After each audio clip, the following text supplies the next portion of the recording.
Ex-wife flees country with children to escape child protection. The end is shocking. Imagine waking up one day to find that your whole world has been turned upside down because your children have vanished, not just from your home, but from the country itself. This is not just a story of a broken marriage, but a tale of desperation and drastic measures.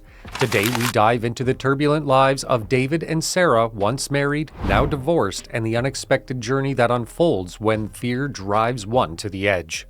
David and Sarah, a couple whose marriage crumbled under the weight of mutual distrust and conflicting priorities, finalized their divorce 2 years ago.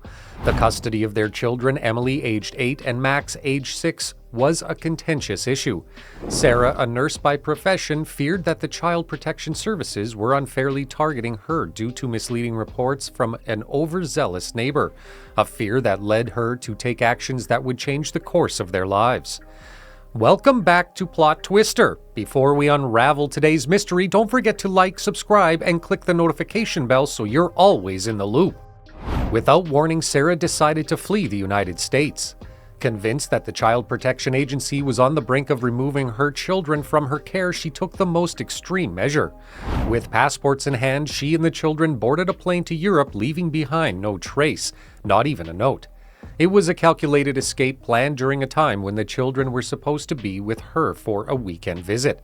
David's world came crashing down when he returned to pick up his children, only to find their home eerily quiet, their rooms untouched since the morning rush. The beds were made, toys scattered as if mid-play, a snapshot of life that was now paused indefinitely. His panic set in, a gut-wrenching realization that his children were gone without a trace. The legal implications of Sarah's actions were severe and immediate. Abducting children across international borders was not just a violation of custody, but a criminal act. Yet the law was complex, tangled in international treaties and bureaucratic red tape, making the path to resolution daunting and uncertain. As David grappled with his new reality, he also had to navigate the labyrinth of legal challenges to bring his children home. Social media erupted with opinions as the news of Sarah's drastic step hit the community. Some sympathized with her fear of losing her children, while others condemned her for breaking the law and fracturing her family even further. In coffee shops, online forums, and news commentaries, the news of David and Sarah invited rampant speculation and judgment, turning their personal plight into a public spectacle. Sarah had meticulously planned her escape, foreseeing every possible hitch. Under the guise of a vacation, she managed to secure tickets and passports without raising any suspicions. In the dead of night, she packed 2 small suitcases with essentials, careful not to pack too much to avoid suspicion at the airport. With her heart pounding in her chest, she woke Emily and Max, whispering that they were going on an adventure. By dawn, they were on a flight to France, their final destination unknown even to them. David's discovery of their appearance was a scene straight out of a nightmare. He arrived at Sarah's house to find the door unlocked, the children's rooms empty, and the eerie silence that filled the space speaking volumes. Frantic, he called Sarah's phone repeatedly, each unanswered call escalating his panic. It wasn't until he found the children's passports missing that the horrible truth dawned on him: Sarah had taken the kids and fled the country. The legal ramifications of Sarah's actions were immediate and serious. International child abduction is not just a custody violation, but also a criminal offense in many countries, including the United States. David contacted the police, who started coordinating with international law enforcement, including Interpol, to trace Sarah's and the children's whereabouts. Lawyers were consulted, and an emergency custody order was filed to legally mandate the children's return. The public reaction was a mix of shock and fascination. People took to social media to debate the situation, with some defending Sarah's desperate act as a mother's last resort to protect her children, while others criticized her for breaking the law and putting her children at risk. The story quickly gained traction, appearing on local news segments, and sparked heated discussions on parental rights and child protection. Meanwhile, unbeknownst to David, his previous plans to move closer to Sarah to better co-parent their children became a focal point of public interest. This twist added another layer of complexity to the narrative, as people speculated whether Sarah's drastic decision was influenced by miscommunication or a misunderstanding about David's intentions.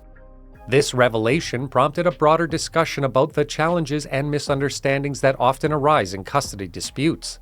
David poured all his resources into the search for his children.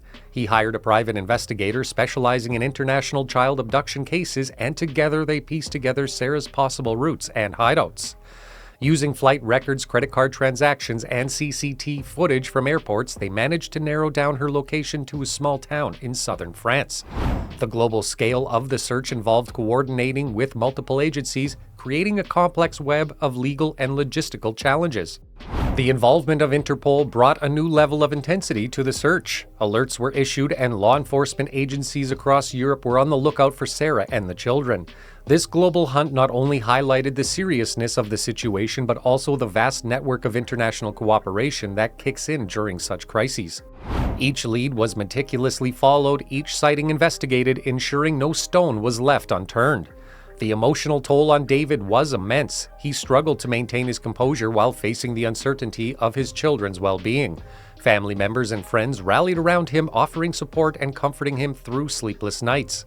His parents especially were a pillar of strength, helping coordinate efforts and keeping hope alive. Just when the search seemed to be hitting a dead end, a twist in the tale emerged. A sympathetic local from the town where Sarah was believed to be hiding reached out to David. This individual had noticed a woman fitting Sarah's description, and, aware of the international search through media coverage, decided to contact David directly.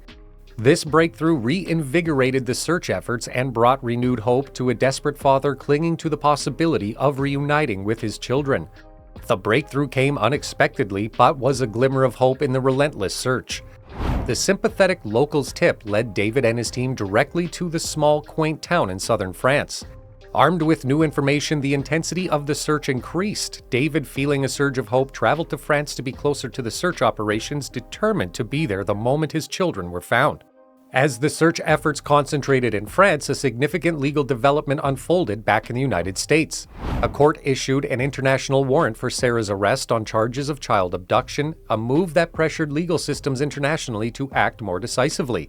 This development was a double-edged sword for David, as it increased the chances of finding his children, but also meant that Sarah could face severe legal consequences.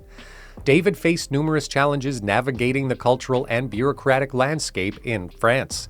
Despite the urgency of his mission, he had to respect the local laws and customs, working closely with French authorities who were now actively involved in the search. This period was a test of patience and resilience, as process was slow and each day without his children felt like an eternity. Viewers deeply invested in the unfolding drama flooded social media with their predictions and messages of support for David. The story had captivated a global audience, with many expressing their hopes for a safe return of the children and a peaceful resolution to the saga. The involvement of the audience brought an additional layer of community support to David's quest. In a surprising turn of events, Sarah reached out to David through a lawyer, signaling a willingness to communicate. This development was the turning point David had been desperately hoping for. It marked the beginning of a complex negotiation process facilitated by legal teams on both sides. For the first time since the children's disappearance, there was a real possibility of dialogue and resolution. David, overwhelmed with emotions, held on to the hope that this new communication channel could lead to the reunion he had been fighting for. The negotiations between David and Sarah, mediated by their respective lawyers, were tense and fraught with emotion. Each session was a delicate dance of legal arguments and parental pleadings, focusing intently on the welfare of Emily and Max. David emphasized the children's need for stability and his willingness to ensure they maintained a strong relationship with their mother, proposing various co-parenting arrangements. As the talks progressed, for the first time since the ordeal began, the voices of Emily and Max were brought into consideration. Child welfare experts, acting as neutral parties, interviewed the children in a safe and controlled environment to gauge their wishes and feelings about where and with whom they wanted to live. These conversations were pivotal, guiding the negotiations towards a resolution focused on the best interests of the children. The legal settlement reached was a carefully crafted agreement that respected the laws of both countries and prioritized the children's needs. It allowed for Sarah to return to the United States with Emily and Max under agreed conditions, including regular monitoring and counseling. This agreement also stipulated that David would have regular custody, ensuring that the children had equal access to both parents. The reunion between David, Emily, and Max was an emotional culmination of months of anxiety and uncertainty. When David finally held his children in his arms, the relief and joy were palatable. It was a moment of profound significance captured by the private investigators team who had been documenting the search to help raise awareness about international child abduction. In a revealing twist, Sarah disclosed that her drastic decision to flee with the children was heavily influenced by a relative who had misled her about David's intentions. This relative, bearing a personal grudge against David, had convinced Sarah that David was planning to take the children away from her permanently. This information had fueled her fear and desperation, leading to her decision to escape. The revelation of this deceit cleared many misunderstandings between David and Sarah, paving the way for a more cooperative and understanding co-parenting relationship moving forward. The negotiations between David and Sarah, mediated by their respective lawyers, were tense and fraught with emotion. Each session was a delicate dance of legal arguments and parental pleadings, focusing intently on the welfare of Emily and Max. David emphasized the children's need for stability and his willingness to ensure they maintained a strong relationship with their mother, proposing various co-parenting arrangements. As the talks progressed, for the first time since the ordeal began, the voices of Emily and Max were brought into consideration. Child welfare experts acting as neutral parties interviewed the children in a safe and controlled environment to gauge their wishes and feelings about where and with whom they wanted to live. These conversations were pivotal, guiding the negotiations towards a resolution focused on the best intent of the children. The legal settlement reached was a carefully crafted agreement that respected the laws of both countries and prioritized the children's needs.